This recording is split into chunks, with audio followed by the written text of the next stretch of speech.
যে ইনিওস এখানে হচ্ছে is doing a good job so far, not the best job but good job, specially last summer উইন্ডোতে।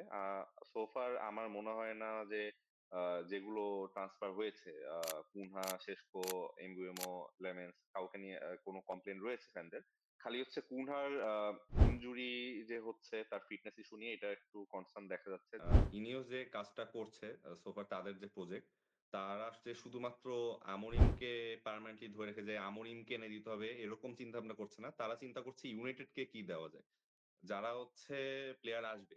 আমরিম যদি sec হয়ে যায় নেক্সট সিজন, সো আমরিম চলে গেলেও তো হচ্ছে প্লেয়ার গুলো থেকে যাবে। সো সোফার যেসব ট্রান্সফার আমরা দেখেছি, আমার মনে হচ্ছে তারা লং টার্ম চিন্তা ভাবনা করেই হচ্ছে আগাচ্ছে। আমরিম যদি নাও থাকে, সেভাবেও হচ্ছে যাতে প্লেয়ার গুলা ইউজ করা যায়, এরকম ধরনের প্লেয়াররাই হচ্ছে ইনিওস সোফা টার্গেট করছে। আর মিডফিল্ডারের যে হচ্ছে ইস্যুটা, ইনিওস যদি হচ্ছে আমরা যদি উইন্টার উইন্ডোতে কাউকে নাও আনি, they will get more than 1 years to properly scout a midfielder. Ugarte আছে, উগারতে হচ্ছে আই থিঙ্ক সব তার ব্যাপারে সবার ফিলিংস আমাদের সেম। মাইনু আছে, but these are not enough, we need more personnel in this positions.